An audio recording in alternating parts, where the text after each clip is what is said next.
Irmãos, vamos abrir em Jeremias, capítulo 1, o verso 4 ao 8. A mim me veio, pois, a palavra do Senhor dizendo: antes que eu te formasse no ventre materno, eu te conheci, e antes que saísse da madre, te consagrei, e te constituí profeta às nações. Então lhe disse eu: Senhor Deus, eis que não sei falar, porque não passo de uma criança. Mas o Senhor me disse: não digas, não passo de uma criança, porque a todos a quem eu te enviar irás, e tudo quanto eu te mandar falarás. Não temas diante deles, porque eu sou contigo para te livrar, diz o Senhor. Vamos orar, irmãos. Amado Pai, graças te damos, ó Senhor, pela Tua palavra. Obrigado por esse momento tão precioso, em que o Senhor nos concede estarmos reunidos como igreja, para adorar o Teu nome, para ouvir a Tua voz, a voz do Teu Espírito Santo. Por isso, ó Pai, nos colocamos aos Teus pés, para que o Senhor possa falar com cada um de nós, tratar profundamente aos nossos corações, revelando e edificando mais e mais a vida de Cristo em nós. Oramos assim agradecidos em nome de Jesus. Amém. Muito bem, irmãos. Essas palavras que vieram do profeta Jeremias, tão oportunas para nós, nesses dias que nós estamos vivendo.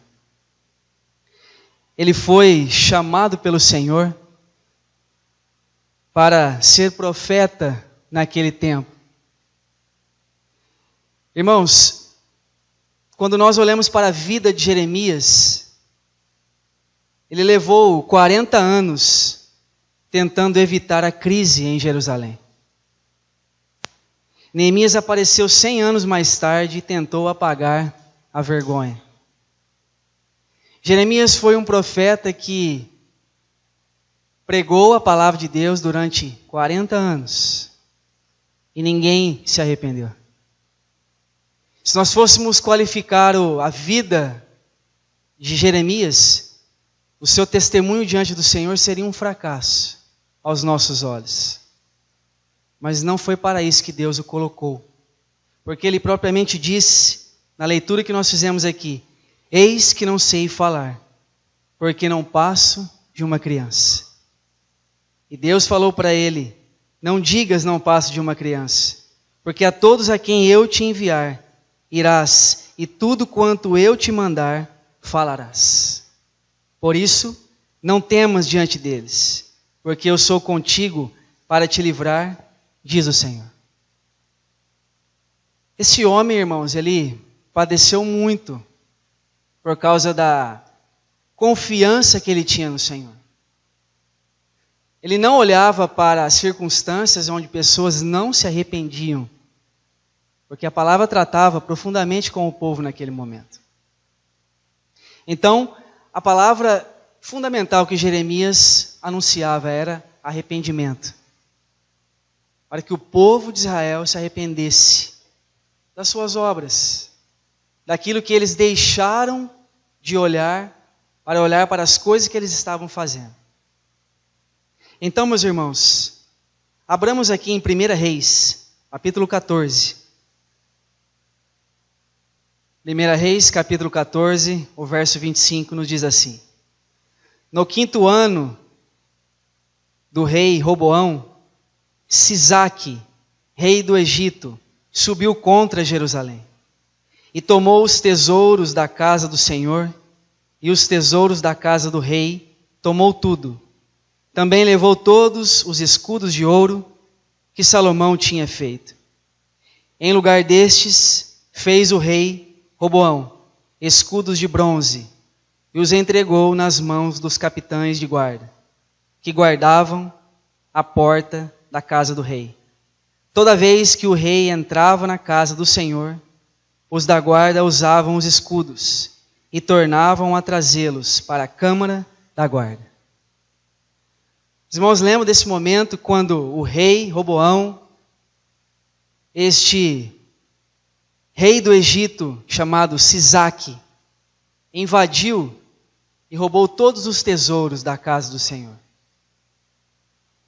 Em vez de Roboão, o que mostra para nós, irmãos, esses tesouros de ouro é a glória de Deus. E o que ele fez?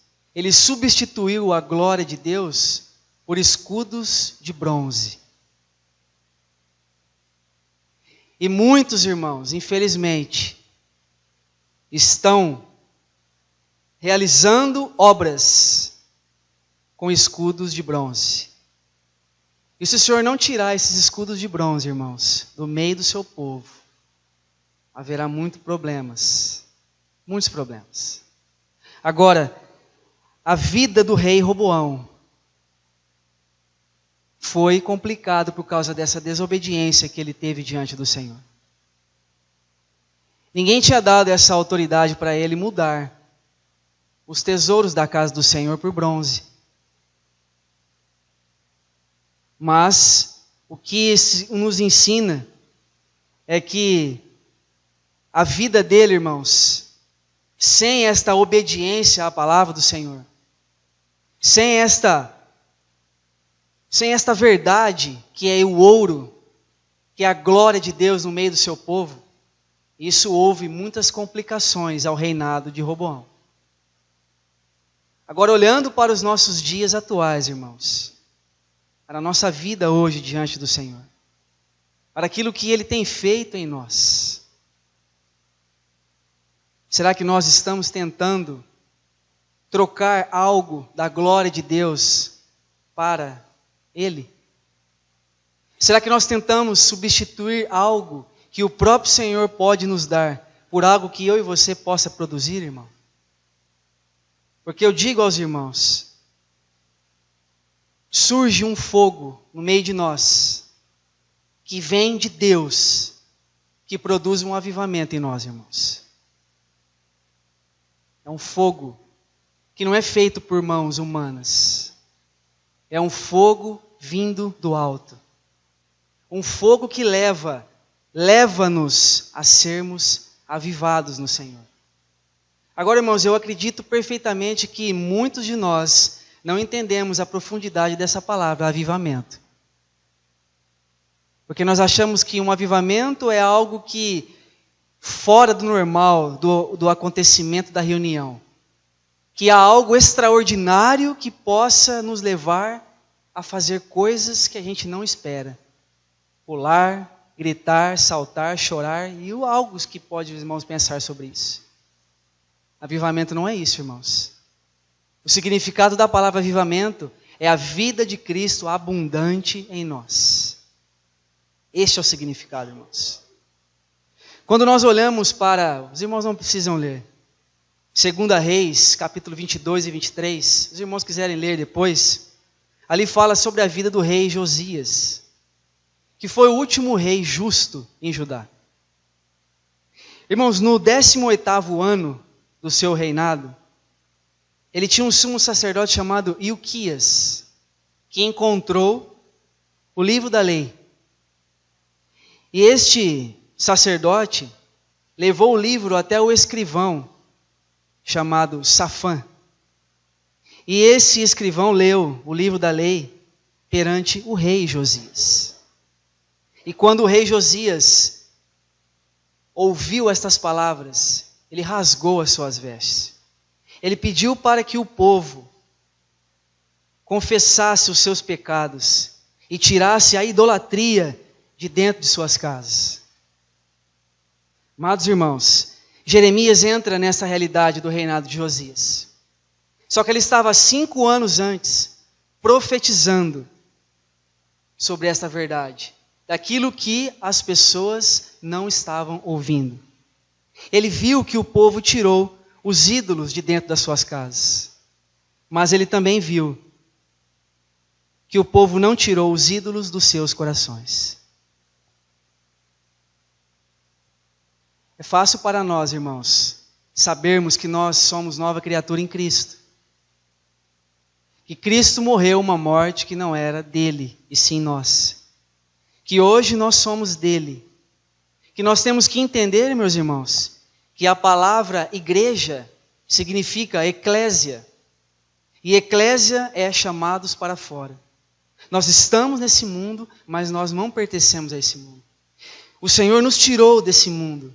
Mas será que nós podemos dizer a Ele que o mundo está saindo de dentro de nós? Dos nossos desejos, das nossas vontades, das nossas coisas que passam na nossa mente. Foi isso que aconteceu lá naquele momento. Eles tiraram os ídolos de dentro da casa. Mas os ídolos estavam no coração daquelas pessoas. E por isso, meus irmãos, que Jeremias profetizou durante 40 anos. Ele era aquele que chorava. Por quê? Porque as pessoas não se arrependeram, irmãos, dos seus feitos. Mas era o povo de Deus, irmãos. Não era? E por que o povo não se arrependeu?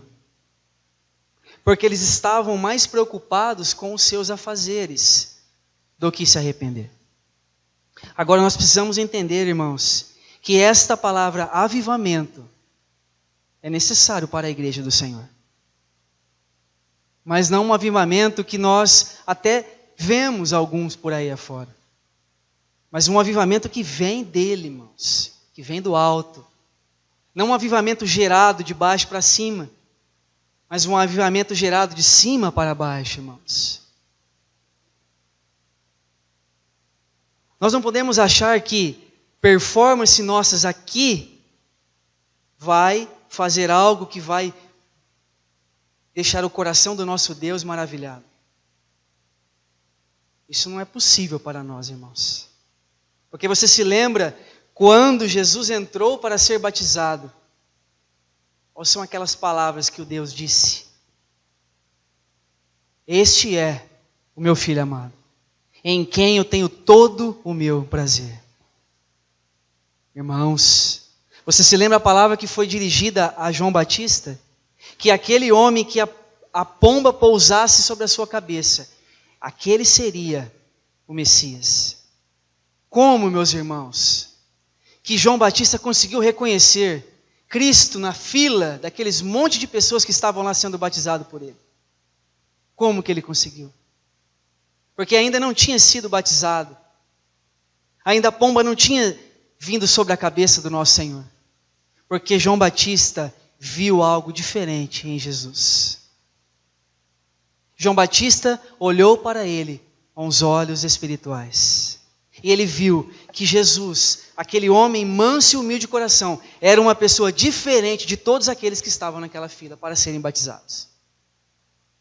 E ali ele pôde chegar diante de Jesus e dizer a ele: eu necessito do teu batismo. Eu que necessito, não eu batizar você. E ali ele cumpre a profecia. E batiza o nosso Senhor. E vem essa voz. E o céu se abre, irmãos. Não tem outra condição de acontecer isso. Quando Jesus entra nas águas, o céu se abre e é ouvida aquela voz: este é o meu filho amado, em quem eu tenho todo o meu prazer.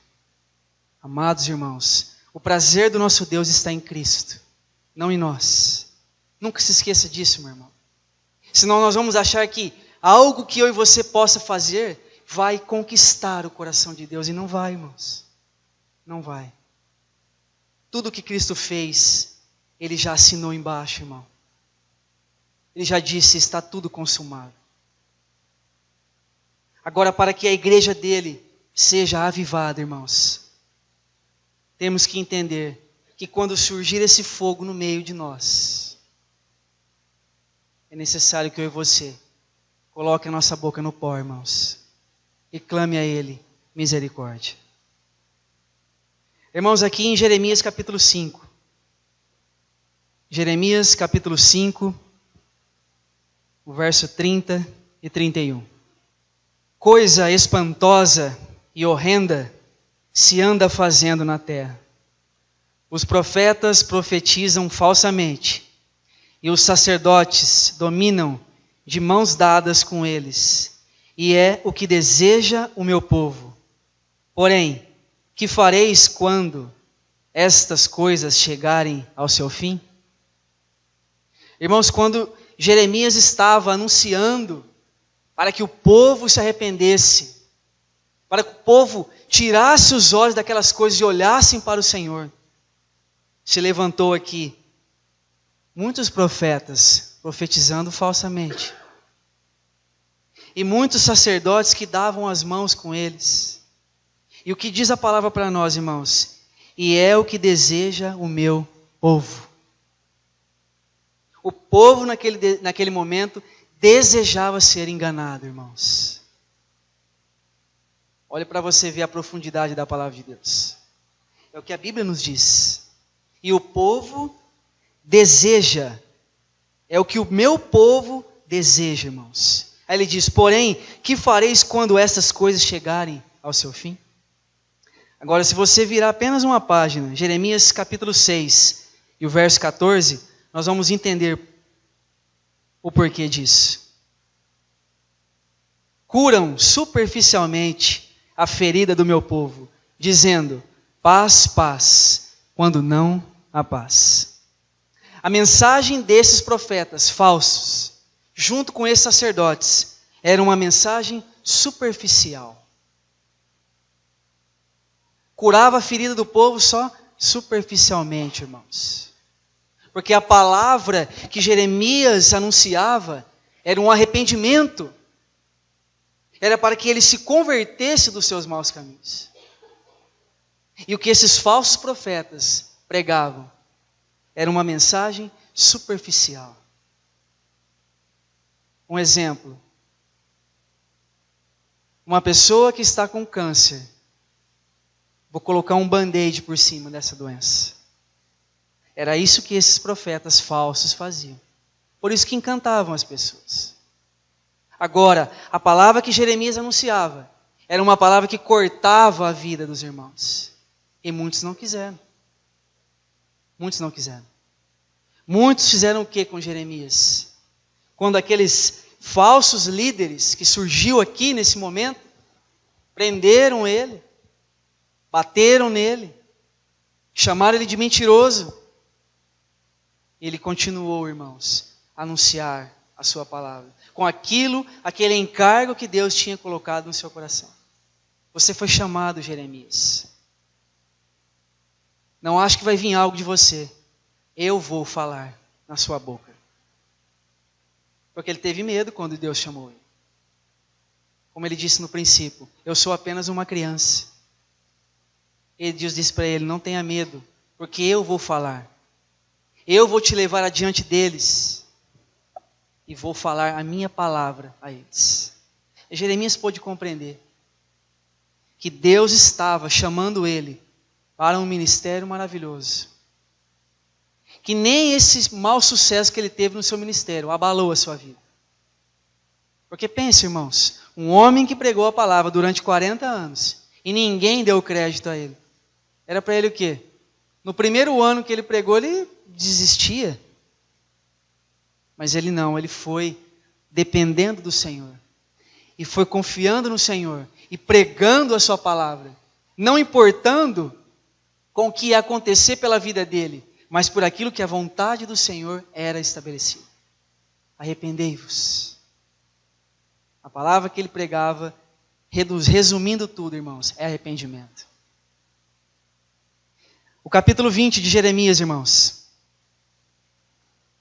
O verso 2 e 4. Aqui eu vou citar apenas 2 líderes falsos que estavam aqui. Um é esse Passur, que era filho do sacerdote Immer. Vamos ler o verso 2 ao 4. Então feriu o Passur ao profeta Jeremias e o meteu no tronco que estava na porta superior de Benjamim, na casa do Senhor. No dia seguinte, Passur tirou a Jeremias do tronco. Então lhe disse Jeremias, o Senhor já não te chama Passur, e sim terror por todos os lados. Pois assim diz o Senhor, eis que te farei ser terror para ti mesmo e para todos os teus amigos. estes cairão a espada dos seus inimigos, e os teus olhos o verão. Todo o Judá entregarei nas mãos do rei da Babilônia. Este os levará presos à Babilônia, e feri-los-á a espada. Os irmãos sabem o que depois aconteceu com o povo, por causa deste homem. Aqui alguns, vou citar apenas 2 falsos líderes que estavam ali naquele momento. Um é este que nós fizemos a leitura aqui, que ele disse que Jeremias falava palavras não verdadeiras. E ele fez o quê? Prendeu ele nesse tronco e humilhou esse homem. Mas Jeremias, levantado por Deus, disse essas palavras a este homem, que eles seriam presos, cativos pelo rei da Babilônia. E foi isso exatamente que aconteceu, irmãos.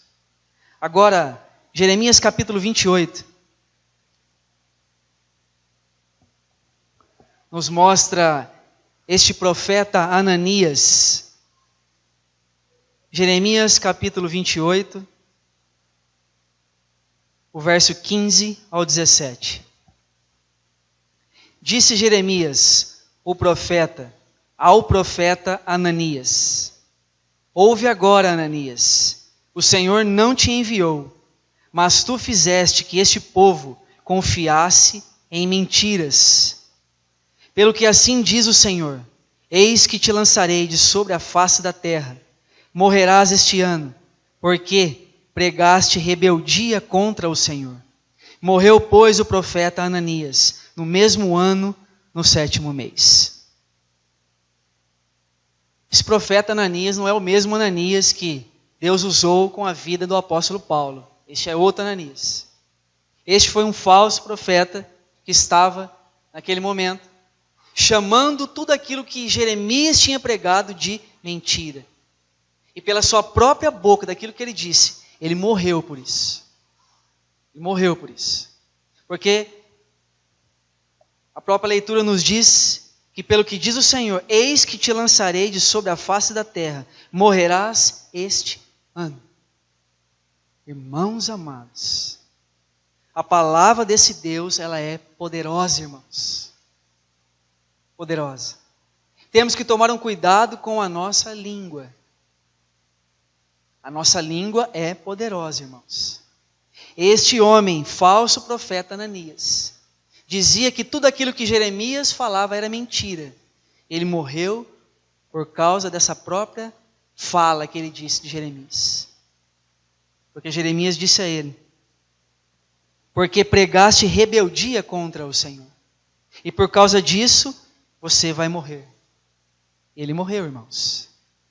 Agora nós precisamos analisar o tão precioso que é para nós esta palavra avivamento. Irmãos, eu disse uma vez, vou dizer para os irmãos mais uma vez. Avivamento, irmãos, não é pular, não é gritar, não é sair rodando, não é cair. Não é isso avivamento, irmãos. Existem muitos avivamentos por aí afora, mas não é avivamento verdadeiro do Senhor. Nunca se esqueça que avivamento, irmãos, é a vida de Cristo abundante em nós, transbordante em nós. A primeira epístola de Pedro, 1 Pedro, capítulo 4, o verso 12.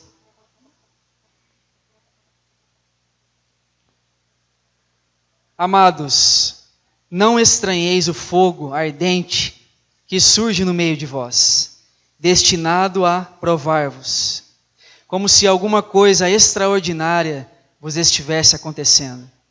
Pelo contrário, alegrai-vos na medida em que sois coparticipantes dos sofrimentos de Cristo, para que também, na revelação de sua glória, vos alegreis exultando.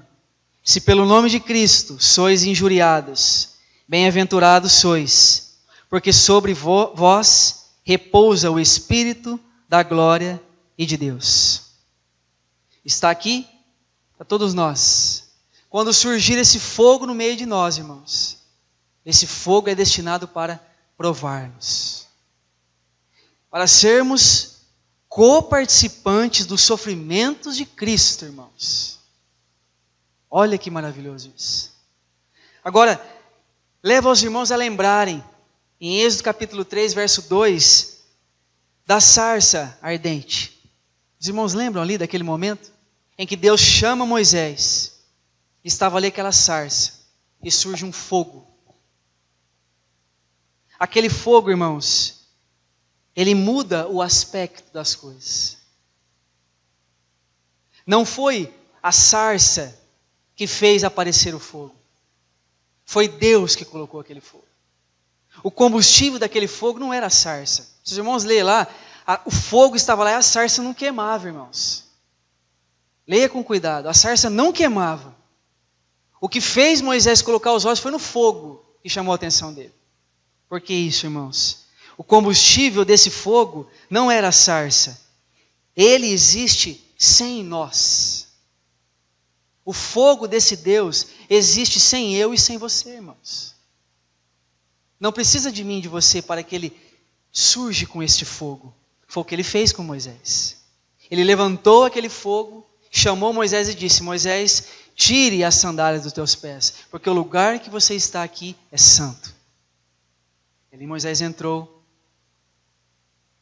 Você imagine como Moisés entrou ali, irmãos, diante desta visão. Agora nós precisamos compreender o que o apóstolo Pedro está dizendo aqui. Amados, não estranheis o fogo ardente que surge no meio de vocês. Não estranhe, irmãos. Porque esse fogo é para quê? Para provar-nos.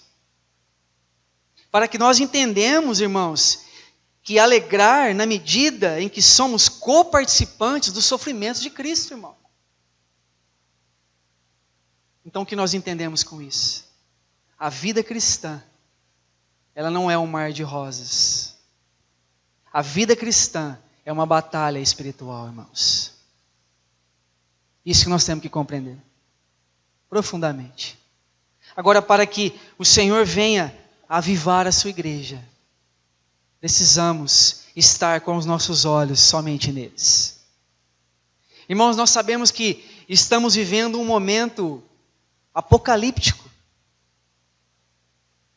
Estamos vivendo isso. A política sendo globalizada,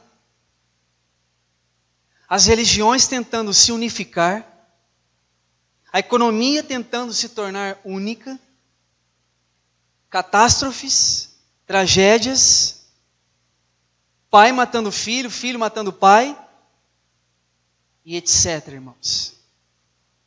Nós estamos vivendo um momento apocalíptico. E o que faz nós olharmos para o Senhor? Olhamos todas essas coisas e achamos comum. Mas isto é verdade, irmãos, porque Deus tem cumprido a sua palavra. O amor está esfriando, irmãos. Pessoas frias, pessoas que não são guiadas pelo Espírito de Deus, aonde existe algo mais importante do que a vida de Cristo.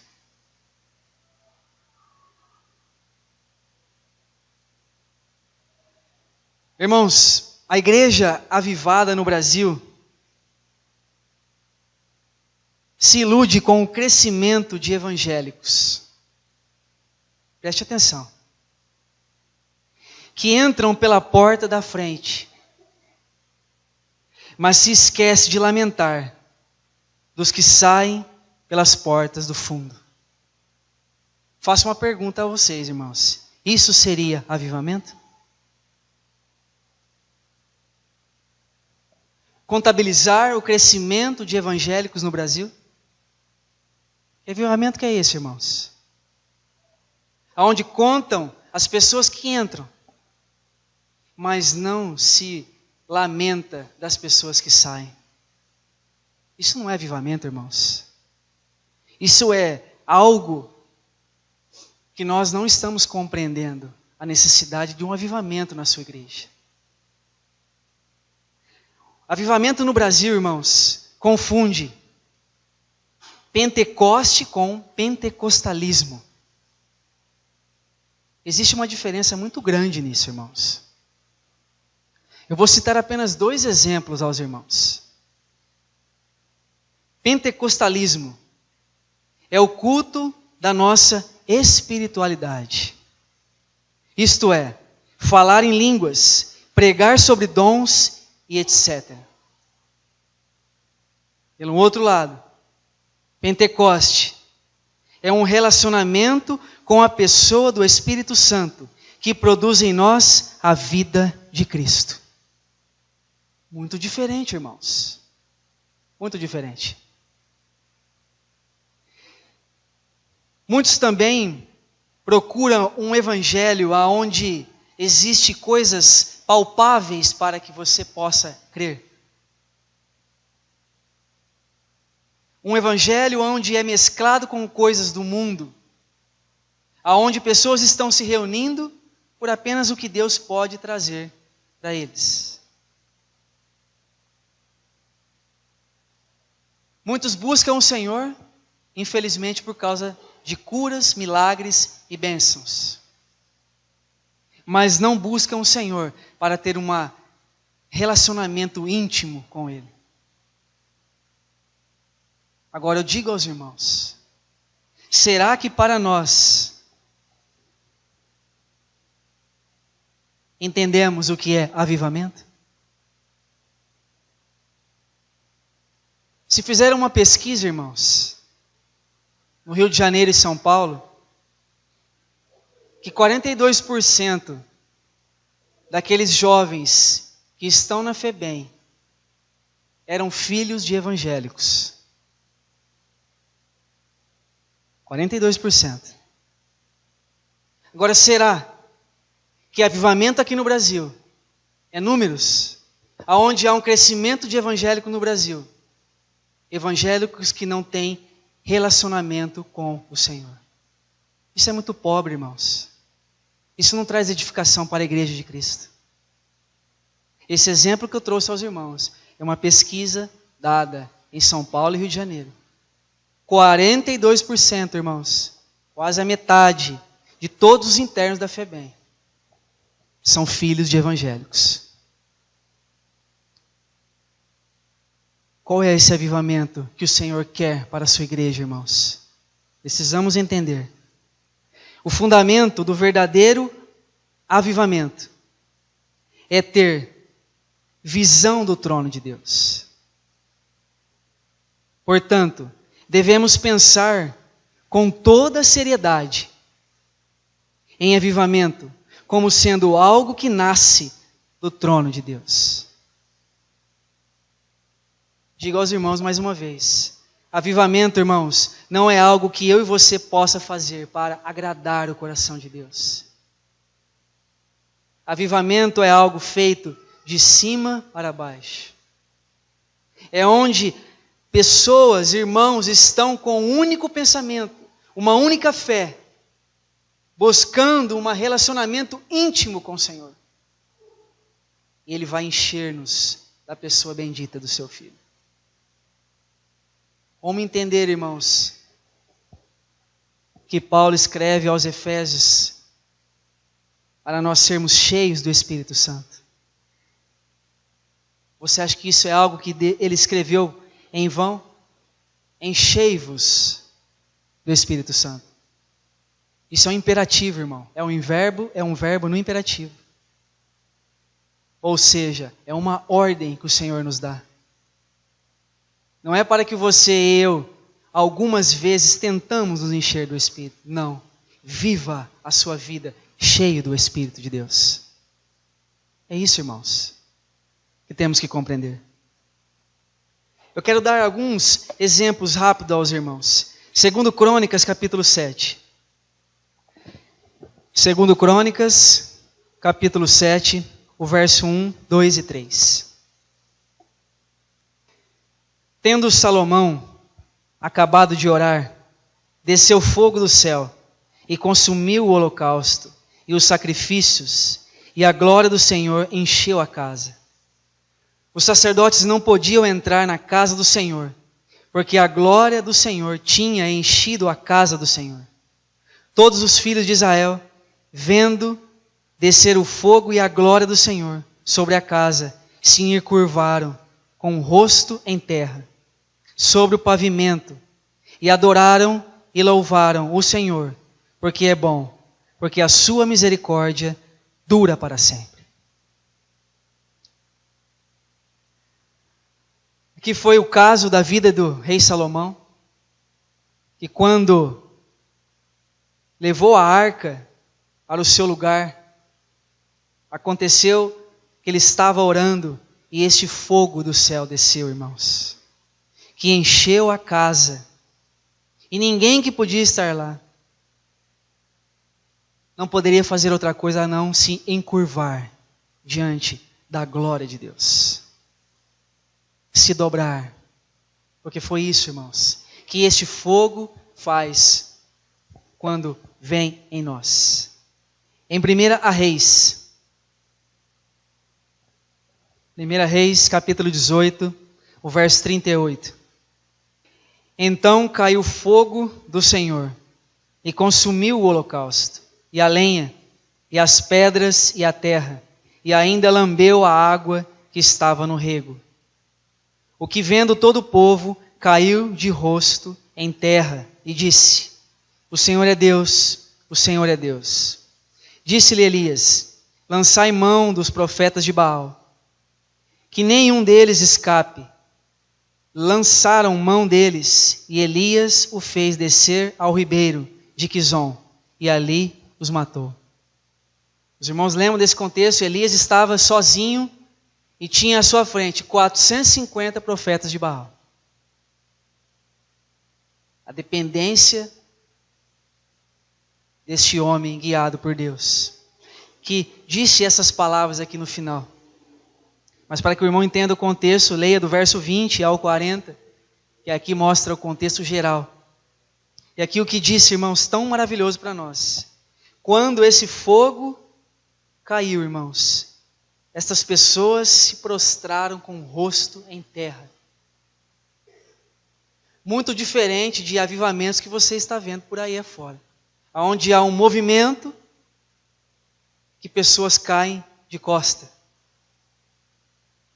Pessoas pulam, gritam, saem rodando. Que avivamento é esse, irmãos? O verdadeiro avivamento de Deus coloca o nosso rosto em terra. Isso é a realidade. Irmãos amados, qual a responsabilidade que eu e você tem sobre isso, irmão? Se o Senhor revelar, se nós olharmos para a visão dele no trono, irmãos, o que vai fazer nós tirarmos os olhos dele? Se nós voltarmos os nossos olhos para nós mesmos, os nossos problemas aqui, as nossas coisas terrenas. O que a palavra nos diz, irmãos, em Colossenses? Buscai as coisas lá do alto, porque morrestes, e a vossa vida está oculta juntamente com Cristo em Deus. Irmãos, nós estamos nesse mundo, mas nós não pertencemos mais a esse mundo. Entenda isso, irmão. Tenha isso cravado no seu coração. Não se iluda com crescimentos em número. A igreja evangélica no Brasil tem crescido. Não se iluda com isso, meu irmão. Porque se cresce em um pentecostalismo e não num Pentecoste dado por Deus, não há edificação para a igreja de Cristo.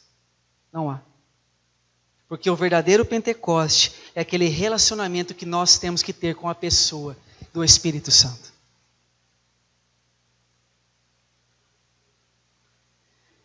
Ezequiel capítulo 1, o verso 26.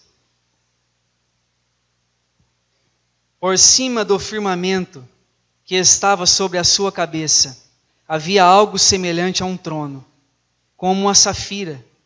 Sobre essa espécie de trono estava sentada uma figura semelhante a um homem. Via como um metal brilhante, como fogo ao redor dela. Desce os seus lombos e daí para cima, e desce os seus lombos e daí para baixo. Via como fogo, e um resplendor ao redor dela, como o aspecto do arco que aparece na nuvem em dia de chuva, assim era o resplendor em redor.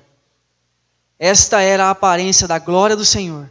Vendo isto, caí com o rosto em terra e ouvi a voz de quem falava. Mais uma vez nos mostrando que quando Ele revela-nos a sua face, o que eu e você faz é prostrar com o rosto em terra. Se curvar a Ele. Tome cuidado, irmãos, com avivamentos que fogem do verdadeiro avivamento que é dado pelo Espírito de Deus. Um avivamento que nos leva a compreender que a vida de Cristo que está em nós, o Senhor quer trazer essa vida a ser abundante. Abundante, irmãos. Ao ponto das pessoas ver somente Cristo em nós, tocar somente Cristo em nós e sentir o bom perfume que é Cristo em nós. Por isso que eu digo aos irmãos, qual é o avivamento que a igreja do Brasil hoje procura? Qual é o avivamento que nós aqui estamos ansiando? Um avivamento que leva-nos a pular, gritar, correr, bater a cabeça para lá e para cá? Irmãos, isso não tem nada a ver com o Espírito Santo de Deus. Quando Ele, irmãos, traz o seu fogo que vem do alto, um fogo que vai levar nós a sermos provados. Como ali Pedro escreve tão maravilhoso a nós. Um fogo que vai fazer eu e você ser co-participantes dos sofrimentos de Cristo. É isso que nós temos que compreender, irmãos. Tão maravilhoso para nós. Digo aos irmãos, igreja significa eclésia. E eclésia nada mais é chamados para fora. Eu e você somos chamados para fora desse mundo, irmãos. Corrupto e perverso com todas as suas coisas que existem nele.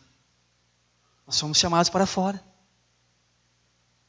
Irmãos, ninguém olha para o trono de Deus e continua a brincar com Deus daí para frente.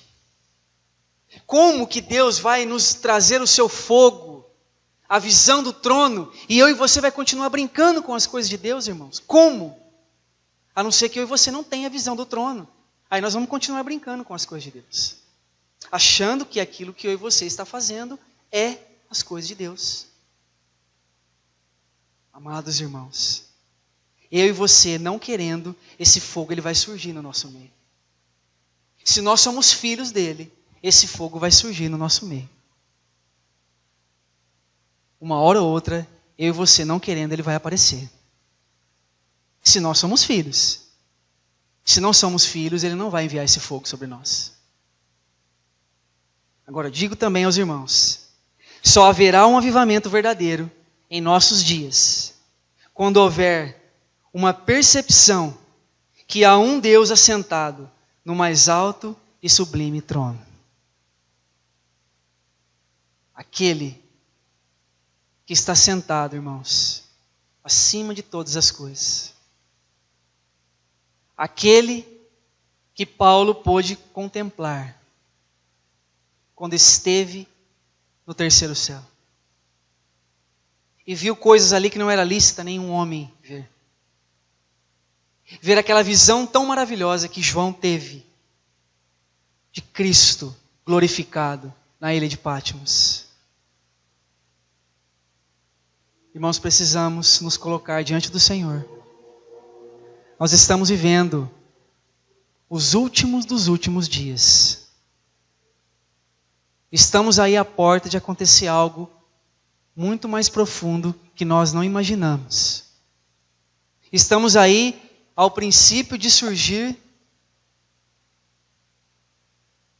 pessoas que levarão muitos a ruínas por ouvirem ensinamentos de homens e não dar crédito à palavra de Deus.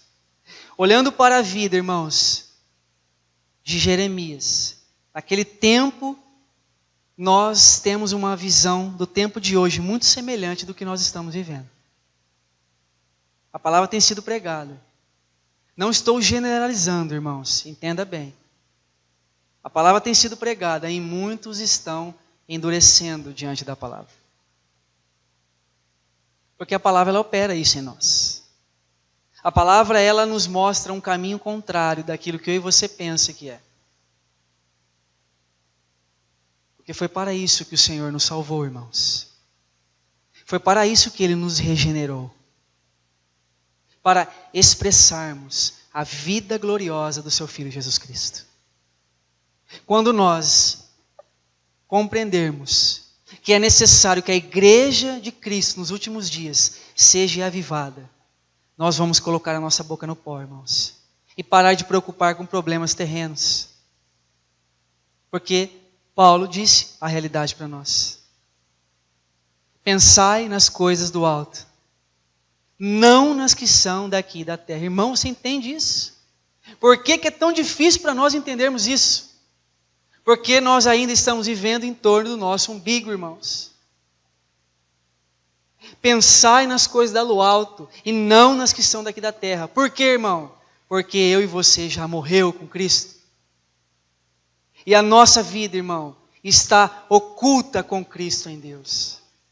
Irmãos, que o Espírito de Deus nos ajude a compreendermos essas coisas. Que esse avivamento, dado por Ele, um avivamento real, que coloca a nossa boca no pó, que faz nós olharmos para o Senhor, que está no seu trono sublime, irmãos. Porque Ele está lá, no seu trono.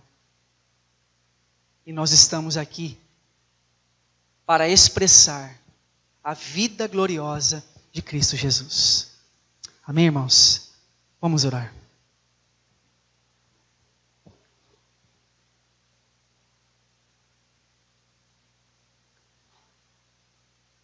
Senhor, te damos graças mais uma vez pela Tua palavra. Te damos graças pelo Teu Filho amado Jesus Cristo. Obrigado, Pai, pela vida de todos nós aqui, reunidos como igreja. Obrigado porque o Senhor fala pela Tua palavra com todos nós. Obrigado, Pai, pelo Teu cuidado que o Senhor tem com todos nós. Precisamos, ó Pai, compreender que esse fogo que vem do alto, quando vem na Sua igreja, é para provar-nos, ó Pai. É para tornar nós coparticipantes dos sofrimentos de Cristo. Que nós não negamos e negligenciamos esse Teu fogo maravilhoso, ó Pai. Que trabalha profundamente em nós, que nos leva a dobrar-nos os nossos joelhos e colocar a nossa boca no pó. Que este é o lugar mais alto que toda nova criatura pode chegar, aos pés do nosso Senhor. Obrigado, Pai, por esse tempo em que passamos aqui. Obrigado pela Tua doce e preciosa palavra, que corta o nosso coração, mas cura a nossa alma. Obrigado, Senhor. Continue a falar com todos nós, que somos Teus filhos. Continue a trabalhar e operar a Tua cruz profundamente na vida de todos nós. Para que este avivamento venha, para que esse avivamento seja real em nossas vidas. Para que possamos expressar a vida gloriosa de Cristo Jesus aqui nessa terra. Oramos assim, ó Pai, agradecidos em nome de Jesus. Amém.